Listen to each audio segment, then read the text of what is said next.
Shri Parashakti Vidyala CBSE Class 9th Standard Subject English. Hello students, hope you fine. In the last class, you have learned that on his way to the fair, the child sees toys, balloons of different colors, garland of gulmohar, a swing, and a snake charmer playing a flute. He gets attracted towards all these things. The child then sees a roundabout in the fair. He wants to have a ride on it. He asks his parents permission to ride on it. Today, we are going to find out whether the child gets permission to ride on a roundabout or not. What happens next? From the next part of the lesson, The Lost Child by Mulkraj Anand. Now I'll read the paragraph and explain the meanings also. There was no reply. He turned to look at his parents. They were not there, ahead of him. He turned to look on either side. They are not there. He looked behind. There was no sign of them. A full, deep cry rose within his dry throat, and with a sudden jerk of his body, he ran from where he stood, crying in real fear. Mother, father. Tears rolled down from his eyes, hot and fierce. His flushed face was convulsed with fear. Panic stricken, he ran to one side first, then to the other, hither and thither in all directions, knowing not where to go. Mother, father, he wailed. His yellow turban came untied and his clothes became muddy. Here, jerk means move, fierce, angry, flushed, wet with water. Convulsed means trembled with fear. Wailed means mournful cry. When the child asks his parents permission to ride on the roundabout, there is no reply from them. Having no response, he realizes that he has lost his way. He starts crying bitterly at once and runs here and there in search of his parents in all directions, calling in high pitch of his voice, "Father, mother." While coming to the fair, he wears tidy clothes and yellow turban. Now his yellow turban comes untied and his clothes become muddy. He won't care for his dress. He simply cares for his lost parents who are precious for him than anything else in the world.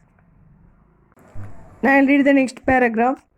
Having run to and fro in a rage of running for a while, he stood defeated, his cries suppressed into sobs.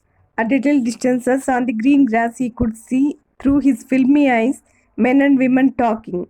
He tried to look intently among the patches of the bright yellow clothes, but there was no sign of his father and mother among these people, who seemed to laugh and talk just for the sake of laughing and talking.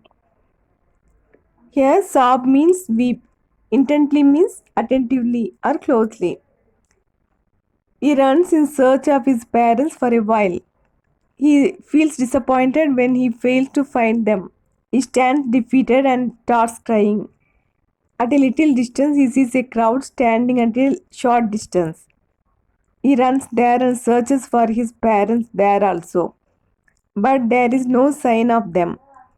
There, men and women are chatting with each other. No one pay attention to him. Now I'll read the next paragraph. He ran quickly again, this time to a shrine to which people seemed to be crowding. Every little inch of space here was congested with men, but he ran through people's legs, his little sob lingering. Mother, father. Near the entrance to the temple, however, the crowd became very thick. Men jostled each other, heavy men with flashing and murderous eyes and hefty shoulders. The poor child struggled to thrust a way between their feet, but knocked to and fro by their brutal movements, he might have been trampled underfoot. Had he not shrieked at the highest pitch of his voice, "Father, mother!" A man in the surging crowd heard his cry and, stooping with great difficulty, lifted him up in his arms. Here, shrine means temple. Congested means filled with. Jostle, to push. Hefty means heavy. Brutal means cruel. Trample, crush. Stooping means bending with difficulty. The child rushes to his train. There he is caught in the crowd. He shouts at his highest volume, "Father, mother!" A man in the crowd finds him crying. With great difficulty, he lifts the child from the crowd in his arms. And then he consoles the child. I'll read the next two paragraphs. "How did you get here, child? Whose baby are you?" the man asked as he steered clear of the mass. The child wept more bitterly than ever now and only cried, "I want my mother, I want my father." The man tried to soothe him by taking him to the roundabout. "Will you have a ride on the horse?" he gently asked as he approached the ring. The child's throat tore into 1,000 shrill sobs and he only shouted, "I want my mother, I want my father." The man takes the child away from the crowd and inquires him about his parents. But the child cries loudly than ever and he says only that, "I want my father, I want my mother." Then the man tries to console the boy by taking him near the merry-go-round. He asks the boy to have a ride on the horse. But the child refuses to go on the ride in the roundabout. He sobs loudly and shouts, "I want my mother, I want my father." He repeats the same. Now I'll read the next paragraph. The man headed toward the place where the snake charmer still played on the flute to the swaying cobra. "Listen to that nice music, child," he pleaded. But the child shut his ears with his fingers and shouted his double-pitched strain, "I want my mother, I want my father." The man took him near the balloon, thinking the bright colors of the balloon would distract the child's attention and quieten him.